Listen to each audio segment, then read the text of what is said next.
Our jobs and careers occupy a major portion of how we spend our time, and in the long run, how we spend our lives. Some people are lucky enough to feel called to a particular line of work. But as Brian Gevick shows us, some are lucky enough to be called more than once and to more than one thing. This is the story of an artist who became a pastor and again an artist at retirement. University of Sioux Falls artist-in-residence Dennis Ellingsen marvels at where he is in life. I look at what's happened to me as kind of like a happy accident, maybe a happy divine accident. Primarily a painter, Ellingsen fills his canvases with color and often with motion.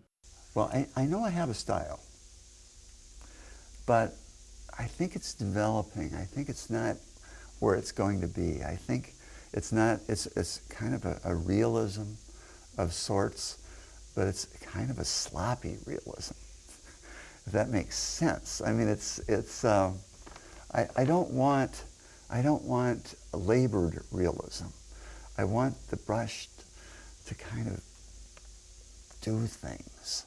Ellingsen says his interest in art began when he was a very young child. A person in first grade who the teacher had a hard time with, she put me in the back of the room, the very back wall, and she put up paper. She said, "Dennis, just draw, paint." And so I painted trains. I got a lot of feedback from that, a lot of positive things. Soon the call he felt to paint and draw became clearer and more specific. I actually knew very early on I wanted to be an art teacher. He began to work on an art education degree at a junior college in the Seattle area. After 2 years, he transferred to the University of Washington, where he earned bachelor and master's degrees in art education. And then I taught art in a junior high setting in Anchorage, Alaska for a year. We were homesick. So we came back to Seattle, vowing that we would never leave Seattle. We'd never live in a cold climate. With the support of his wife Sandy, he enrolled again at the University of Washington, this time pursuing a Master of Fine Arts degree. After 1 year in the program, something changed. I thought, this is really not me. There is something that is not clicking for me. Dennis Ellingsen was beginning to hear a different call. I went to Lutheran Bible Institute for a year, and then I went back into teaching, and I taught for 5 years. In his 30s at the time, Ellingsen began working with youth outside the educational environment he was trained for. He was helping out with an outdoor ministry for an Episcopal congregation. And a Lutheran congregation heard about me, and they issued a call to me to be a youth director in a Lutheran church. And so I took the call. It was a call I just could not refuse. It just seemed to trump the call I had of being a teacher. He enjoyed the work of a youth director, but after a couple of years he began to wonder, could he somehow experience the same joy he felt working with youth in an outdoor ministry while working with adults as a full-fledged Lutheran pastor? So I went to seminary kind of with that whole question. I went there with a lot of other questions also that were really driving me. Ellingsen was ordained in 1980. He accepted a call to a 3-church parish near Grand Forks, North Dakota. Another call brought him to Ellendale, North Dakota, not far from Aberdeen. Then came a call to First Lutheran Church in Volga, South Dakota. And I was there 12 years, and I loved it there. My wife Sandy and I just thoroughly enjoyed our time in Volga. You know, I was 59 years old, and I received a call to Jamestown, North Dakota. And I thought, well, that'd be a nice place to kind of end things up. With retirement not far off, Ellingsen began thinking again about art. After 32 years of not creating art, he picked up his artist's tools and did a painting. It was bad. It was stiff. It was ugly. In 2008, in Jamestown, North Dakota, Dennis Ellingsen did retire from the ministry. I knew when I retired that I had really retired. I wasn't going to do supply preaching. I wasn't going to do interim work. I'd watched friends. I've known lots of people who had retired, but not. And I thought, I don't want to do that. I want to retire and just do something completely different. Something completely different included moving to Sioux Falls. It also meant purposely doing nothing, or not very much anyway, for about 6 months.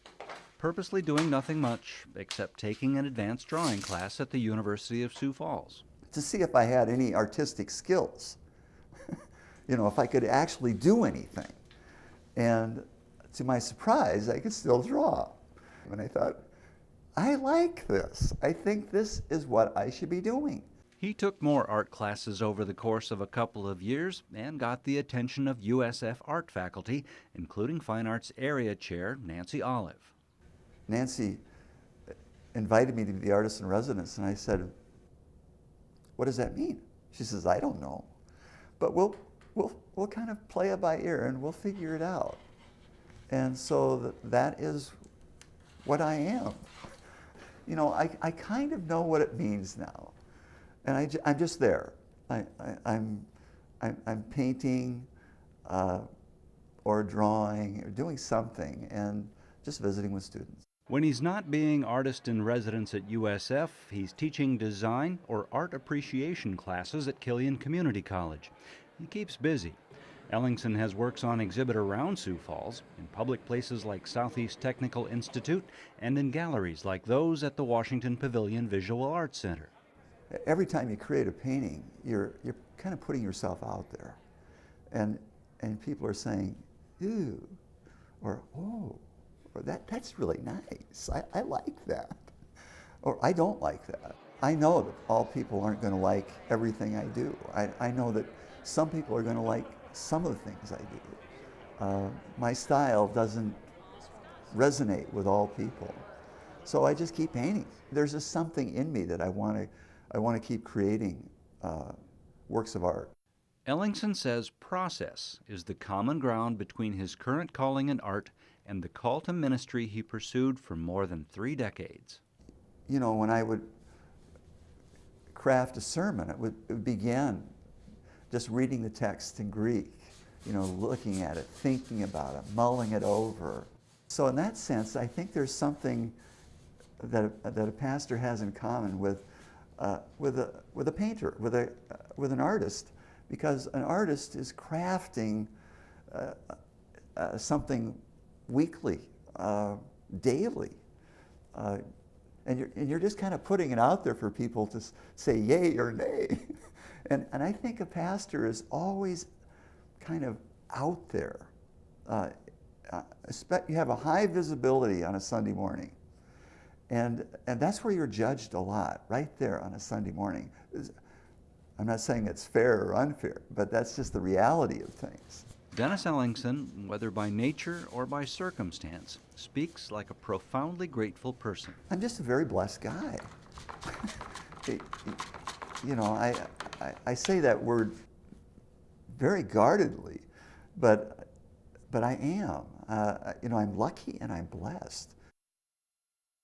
Dennis Ellingsen's work is on display in various locations around Sioux Falls, but if you'd like to see some of the images online, we've got a photo gallery set up at our website